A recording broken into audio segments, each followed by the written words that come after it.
días. Hola. Buenos días, Roberto. Buenos días. Para comenzar la entrevista me gustaría preguntarte si siempre has tenido claro que querías ser periodista.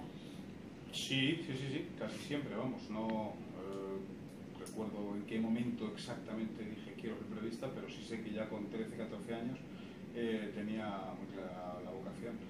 Esa y ser actor. También hubo un tiempo en que me gustaba mucho, de hecho era actor de teatro en el colegio, estudié arte dramático, y hubo un momento en el que tuve que elegir. Porque seguía en una compañía de teatro ya al margen del colegio, y hubo un momento en que cuando acabé el COU, la selectividad, pues dudé, pero no mucho, porque me di cuenta que el otro era un hobby y lo de ser periodista lo llevaba como muy dentro, ¿no? Y era un poco mi pasión. Ser reportero, Ser reportero. No, yo nunca pensé en que yo quería ser presentador, ni salir en la tele, ni nada que tuviera que ver con la fama. Ser reportero y estar donde pasaban cosas. Viajar, porque me apasionó siempre mucho viajar, he sido muy viajero, por lo menos he intentado serlo, y estar donde pasaban cosas importantes y contarlo. O sea que esa ha sido mi pasión siempre. Bueno, y relacionado con eso, con lo de viajar, fuiste enviado especial a la guerra del Golfo en el 90 y a la de Bosnia en 1992. ¿Cómo es vivir una guerra en primera persona y tener que transmitirla a la gente? Bueno, yo siempre creo que al final ser reportero es ser reportero. Da igual que estés en una guerra, que estés cubriendo un atentado, que estés cubriendo cualquier otro tipo de información. Yo no me he considerado nunca un reportero de guerra distinto a otro tipo de reporteros que no hay en estas guerras. En una guerra tienes que enfrentarte a situaciones especialmente duras, por lo que ves, pero también por lo que vives. Es verdad que son condiciones duras. Pero como yo creo que los periodistas no somos los importantes, no me voy a entretener mucho en esto, ¿no? Hay gente que considera que el reporterismo de guerra es también contar mucho lo que uno vive, lo que uno padece, lo que uno sufre, que me han pegado tiros, que me han disparado, que tengo que ir con chaleco, que no. Yo creo que lo importante de un reportero de guerra es que cuente lo que están viviendo y sufriendo las personas que padecen esa guerra. Los periodistas, yo siempre he dicho que somos un poco afortunados, porque es verdad que nos jugamos la vida en una guerra, pero yo, por ejemplo, en Sarajevo pude entrar y salir en un avión Hércules de las Fuerzas Armadas alemanas, cosa que no podían hacer los habitantes de Sarajevo, los hombres, mujeres y niños que estaban muriendo allí, murieron más de 10.000 en el asedio a Sarajevo. Por lo tanto, lo importante no es el periodista, es un privilegiado que tiene la oportunidad de estar en un sitio donde está sufriendo mucha gente, contarlo, denunciarlo y conseguir indirectamente que la comunidad internacional reaccione y actúe. Y ese es el papel del periodista, no hablar de uno mismo. Entonces, un reportero de guerra, pues sí, lo pasa mal. ¿Se juega la vida? Pues sí, se juega la vida. Pero mucho menos que las personas que están ahí sufriendo eso. ¿Y en algún momento has sentido que tu vida peligrase o algún...? Sí, claro, que lo sientes porque ya te digo que en primer lugar en la guerra de Bosnia los periodistas eran objetivos también de los francotiradores serbios, con lo cual un periodista y lo de tener la palabra press en el chaleco o en el casco o en el coche, pues casi era convertirte en diana de ellos, y te disparaban, y a mí me han disparado, nos hemos tirado al suelo varias veces.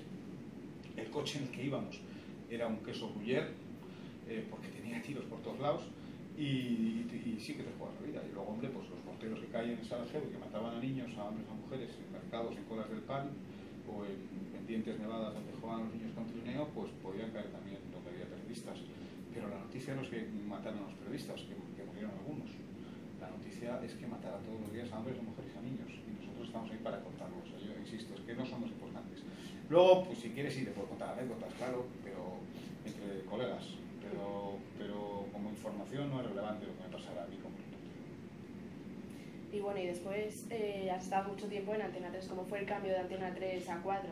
De pasar de una cadena que puedes decir que tiene más años, que 4 una más pequeñita con menor audiencia. Sí. Bueno, al final... Bueno, aunque ahora sí que sí 4 ha empezado a subir la audiencia, sí, pero sí. Pasando de informativos de Antena 3 a 4, ¿cómo fue ese cambio para ti? Yo creo que uno no...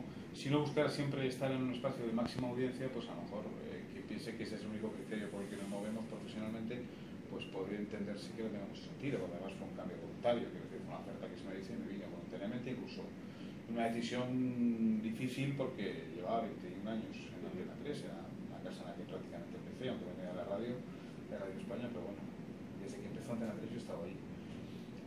Pero no todo es la audiencia, ¿no? Yo al final entraba también nuevos alicientes profesionales, llevaba unos años en el informativo Antena 3 de mediodía, pero no era el editor, a mí me gusta editar los informativos que presento y se me dio esa oportunidad. También a veces vitalmente necesitas cambiar de aires, ¿no? mucha de la gente que me pudiera reprochar en ese momento que yo me marché a Antena 3 es gente que llevaba mucho menos tiempo que yo en Antena 3 y venía de otras empresas. Sí.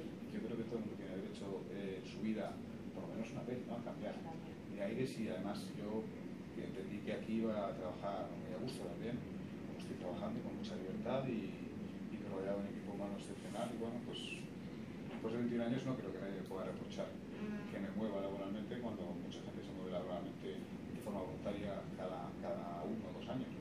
Yo estoy 21 allí y esa empresa ha cambiado muchas veces de manos. O sea, yo no he sido nunca desleal a nadie porque, para empezar, la empresa en la que empecé no tiene nada que ver con la empresa en la que me fui. Ha habido cambio de propietarios, de consejeros, de jefes, de todo. Bueno, es una decisión vital, normal en la vida de un trabajador, ¿no? ¿Y en qué puedes decir que se diferencia Informativos 4 de otro tipo de informativos? Bueno, sí, había una menor audiencia en 4, era también un reto levantarla, pero la verdad que es que yo no me muevo por eso, buscando las audiencias.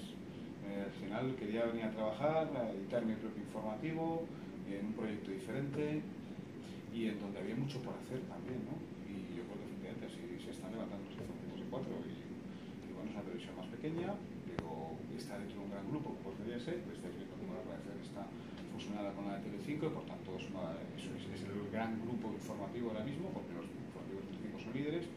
Yo creo que no hay muchos sitios mejores donde estar. ¿Te la has tomado como un reto personal, se podría decir? No, bueno, como una nueva experiencia. Me la tomé como una nueva experiencia. Luego, mira, pues estuve 2 años en el Deportivo a las 9, luego estaba un año haciendo reportajes especiales, ahora estoy en el Deportivo de fin de semana.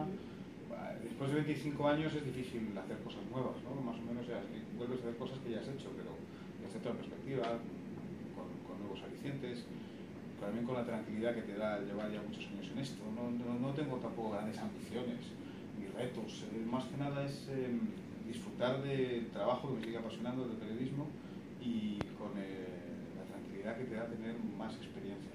Quizás no tanto ardor, tanta pasión, pero más experiencia, ¿no? Que eso te hace equivocarte un poco menos, aunque aquí nos equivocamos todos.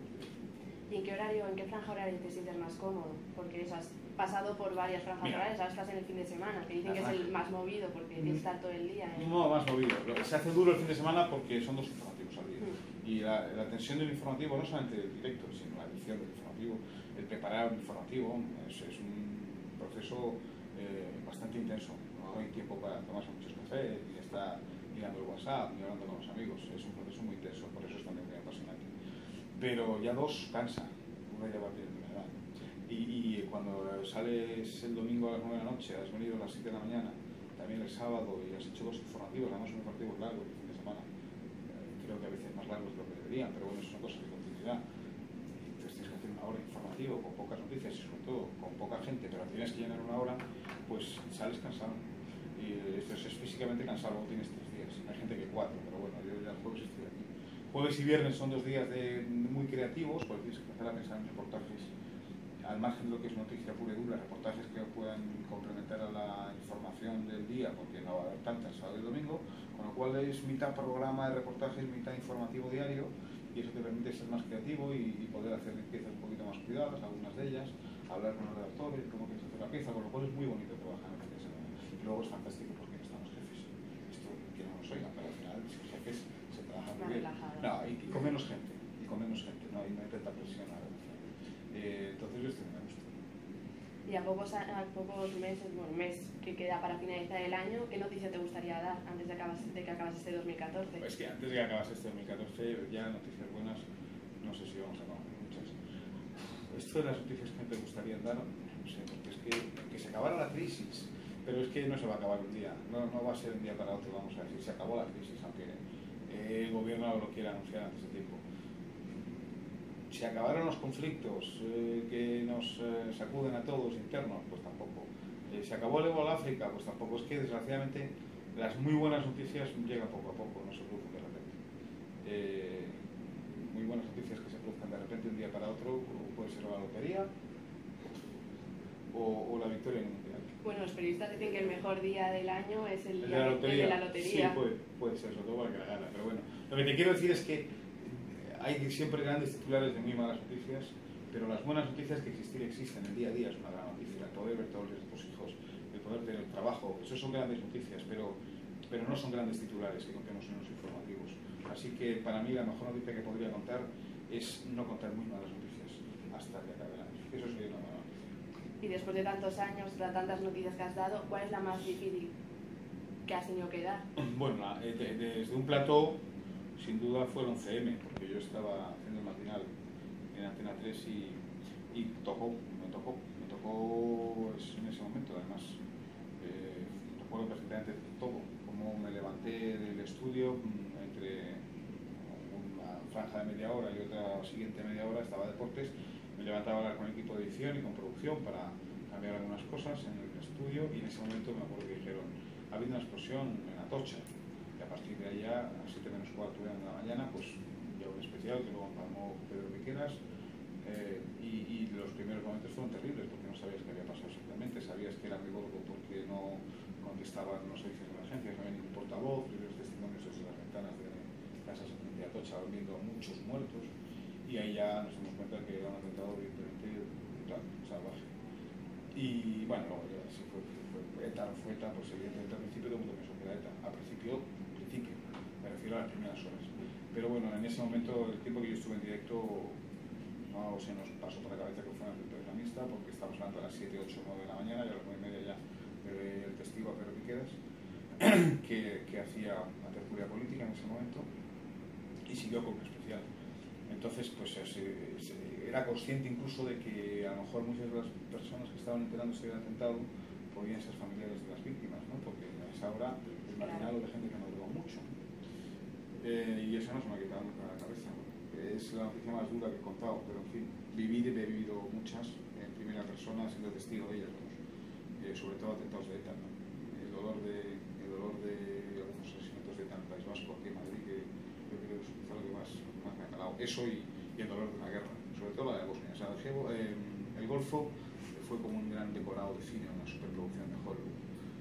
Los campos petrolíferos ardiendo, el desierto, los tanques, algunos calcinados, iraquíes, también muchas víctimas mortales desparramadas en el desierto de los soldados que habían sido acribillados por los helicópteros Apache americanos. Pero todo esto era como una especie de película que estaba viendo yo, en la que yo me había metido. Pero Bosnia no, ahí ves el dolor diario, el sufrimiento diario del ser humano, el asedio diario, el bombardeo a una población civil de una ciudad que podía ser como Madrid, cosmopolita, abierta, gente fantástica. Y eso pues también se te queda. ¿Y cómo se vive el estar en un informativo y de repente te llega una información por el pinganillo de última hora y que tengas que improvisar? Bueno, pues mira, lo primero es, antes de improvisar tienes que estar informado. Con lo cual, si te dicen ahora mismo que se ha muerto Teresa de Calcuta, porque es una cosa que me pasó en directo, pues tienes que saber algo de Teresa de Calcuta. O sea, lo que quiere decir que primero, información general y cultura general tienes que tener como periodista. B, que tienes que estar muy informado en el día a día. Si te dicen que ha dimitido, pues yo qué sé, Susana Díaz, después de reunirse con la Junta de Andalucía, con los socios de gobierno, pues tienes que saber muy bien quién apoya el gobierno del PSOE en Andalucía, por ejemplo, quiénes forman esa junta. Es decir, tienes que estar muy informado del día a día, de lo que está pasando, de que había una reunión ese día. Lo que te quiero decir es que para improvisar bien, lo primero es que estar muy bien informado, continuamente informado, y para eso hay que leer mucho. Y luego pues tener cierta capacidad para comunicar las cosas con cierto sentido, con cierto orden, y sin ponerte muy nervioso. Pero bueno, improvisando todo el mundo se equivoca. Pero es que no hay más receta que la de estar bien informado. Porque si no sabes de lo que hablas, ya puedes improvisar muy bien, pero informarás mal, sobre todo porque no sabrás qué tienes que decir. Y ya para finalizar la entrevista, ¿qué consejo darías a los futuros periodistas? Pues aparte de estar muy bien informados, estar muy bien formados. Muy bien formados, porque estábamos hablando antes de la entrevista. Yo creo que este es un proceso en donde el periodista cada vez hace más cosas, cada vez tiene más tareas, donde cada vez es más un periodista multimedia. Entonces tienes que saber escribir, tienes que saber editar en televisión, tienes que saber de radio, y eso exige pues una formación que te puede llevar unos meses o un año, pero tienes que hacerlo. Si las facultades no te lo ofrecen, tienes que hacerlo por tu cuenta. En academias, porque hay gente, compañeros que seguro que quieren. Si ya con un simple, lo bueno de esto es que antes yo no podía aprender a montar una crónica en televisión porque se exigían unos aparatos gigantescos que eran profesionales y que solo tenían las grandes cadenas. Pero ahora todo el mundo puede montar en su ordenador. A lo mejor el sistema para montar es un sistema muy básico y de las televisiones es distinto, pero el concepto es el mismo. El concepto de cómo saber montar una crónica para que unos planos no se unen con otros, de cómo una crónica te puede quedar redonda, de cómo el texto tiene que estar ya pensado para la imagen que vas a meter y complementado con la imagen, cómo la crónica tiene que tener ritmo, qué duración tiene que tener, los planos, cuánta duración tiene que tener, qué tipos de planos elegir. Te hablo en televisión. Todo eso tienes que ensayarlo, porque esto es un oficio. Esto primero es una vocación y luego es un oficio. Si no tienes la vocación, yo no creo que vayas a ningún lado, porque además es un trabajo ahora mismo complicado, muy precario y mal pagado. Tienes que tener vocación, pasión por esto. Y luego, como todos los oficios, tienes que aprenderlo. Y tienes que aprenderlo y con los años pues tendrás más habilidad. Y joder, es que la facultad no puede ser solo teórica. Y si es solo teórica, mal. No digo que no haya que dar teoría ni los grandes principios del periodismo universal, pero luego hay que saber moverse. Hay que saber poner los ladrillos y hacerlo con oficio. Y además puede ser hasta artístico, quiero decir. Es que no es un tema menor. Es que yo te puedo decir quiénes son buenos y quiénes son malos periodistas viendo 3 crónicas suyas. Y a lo mejor no soy capaz de saber si tú eres una buena periodista, puedes llegar a serlo, si no veo tu trabajo. Por cómo eres, no lo sé. Pero por cómo cuentes las cosas, dices, pues, aquí hay talento. Ahora, aquí hay talento. ¿Cómo lo cuentas? Aquí hay talento. Ahora hay que saber explotarlo, pero hay talento. O no lo encuentras. Entonces es muy importante que os forméis y que hagáis muchas prácticas. O sea, Y que el periodismo no es presentar, que el periodismo no es presentar. Que el periodismo no es quiero hacer muchos directos y hablar muy bien y salir de guapo o muy guapa. Eso no es periodismo. Eso es otra parte del periodismo. Puede gustar presentar y comunicar. Y hay que tener también buena oratoria, buena redacción, una buena presencia física, aplomo y transmitir confianza a la hora de contar las cosas, pero eso, fíjate, es más innato. Se puede perfeccionar, pero es más innato. La gente que habla bien, habla bien. La gente que no sabe hablar, pues no puede hacer directos. Porque le da miedo, no sé. Pero lo otro no, lo otro es que tenéis que hacerlo desde ya. ¿Tú dirías que la gente ahora no sale formada profesional para ponerse ahora a redactar un informativo? Yo no lo sé, no me atrevo a hacerlo. No lo sé porque no estoy en el mundo universitario, no digo de clases de tipo. No me atrevo a hacer un juicio ahora, sería injusto. ¿Lo ves? No estoy formado, pero quiero opinar. No lo sé, pero lo que sí sé es que seguramente hay mucha gente que no sale todo lo formada que debería ser y que no se les, o por lo menos las universidades no están enseñando todo lo que deberían enseñar y que algunos maestros o profesores de universidad pues deberían actualizarse un poco. Eso sí lo veo. Vale, pues muchísimas gracias, Roberto, por la entrevista. Nada, hombre, encantado.